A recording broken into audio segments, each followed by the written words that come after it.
New Education MEC in Kwazulu-Natal, Kwazi Mshengu, is being criticized for being inexperienced. KZN Premier Sihlezi appointed him only yesterday, and already opposition parties are calling for his appointment to be reversed.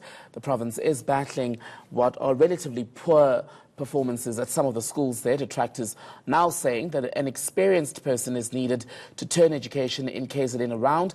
Let's get more now and speak to the new Education MEC, Kwazi Mshengu himself. He's joining us live from Durban. Good afternoon to you, MEC. Thank you for your time. So you've barely started your work and already people are saying you shouldn't be in that office. How do you respond? Good afternoon and thanks for having us. Well, I heard the criticism from the IFP and I understood it that it's coming from the opposition, particularly the IFP, which will not understand or appreciate the need of injecting new blood in the system. You will know that the IFP is an old organization that is very conservative and will always be allergic to new changes, particularly that will involve young people. I'm not perturbed at all by that because I know that the ANC has actually shown so much confidence in young people by assigning us such a huge responsibility.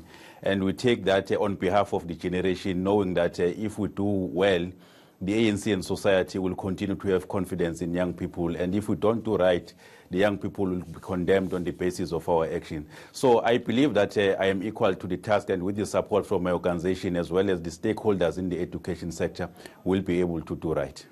One of the things you said in speaking to us shortly after the announcement of your appointment yesterday at the swearing-in of the Premier of KwaZulu-Natal was that you're going to involve parents, involve pupils themselves in trying to improve the quality of education in KZN. That's all been said and done before in various other provinces, including KZN. What's going to make your effort different?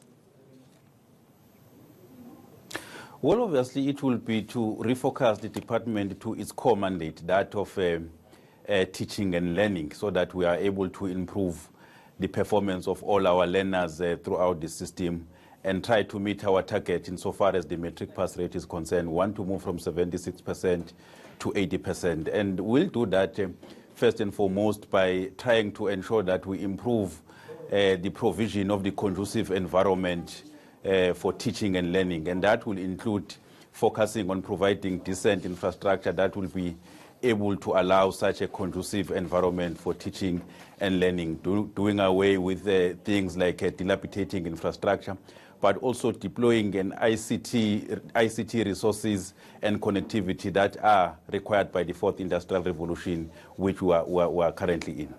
Your matric results in KZN were up in the 2018, I beg your pardon, cycle to about 76.2%, if I recall. What is your target now going into 2019? Obviously, our target is 80% for 2019. Anything above that for us will be a bonus because we'll continue to improve the education system. Obviously, our ultimate goal is to have 100% pass rate at eventually, because we want all our learners to go through and pass through the system. Now we are targeting about 80% for 2019, and we are confident that with the dedication of our staff complement, the educators, the parents, and the school governing bodies, including our communities, we'll be able to reach that target. I want to go back to the issue that's been raised about your age and inexperience and that sort of thing, and ask you if you think, in fact, that being a relatively young political leader would work to your advantage as far as addressing the various issues facing education. We've seen in the last while that it's no longer just about pupils going into class, being taught, getting reports, going home, and eventually leaving the schooling system after 12 years. We're seeing more violence in our classrooms. We're seeing sexual abuse as well. Well, I think the issue of experience, as I explained earlier on, is neither here nor there. For me, you know, I have 11 years experience in the public service.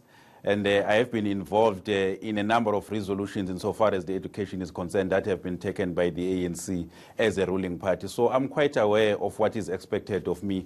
And with the experience that I have acquired over the past 11 years in different levels of the public service, I think that will add as a more advantage towards the position that I hold now.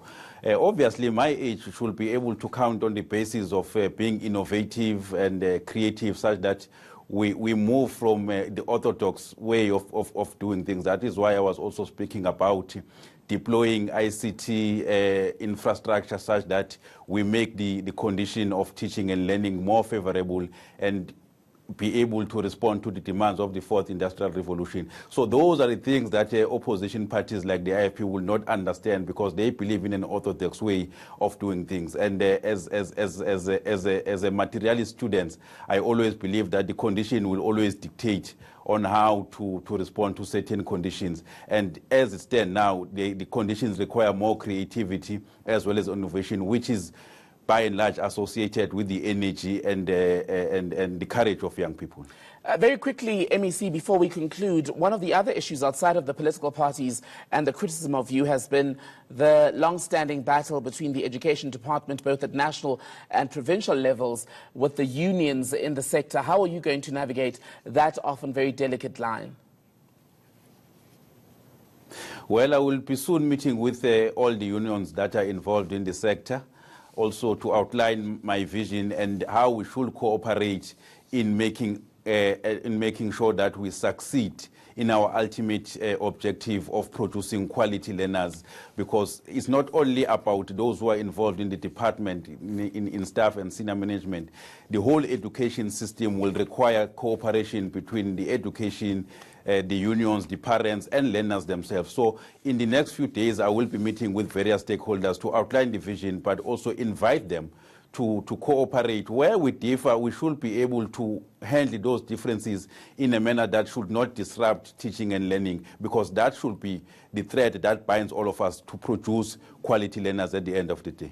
Kwazi Mshengu, new KZN Education MEC, thank you for your time this afternoon.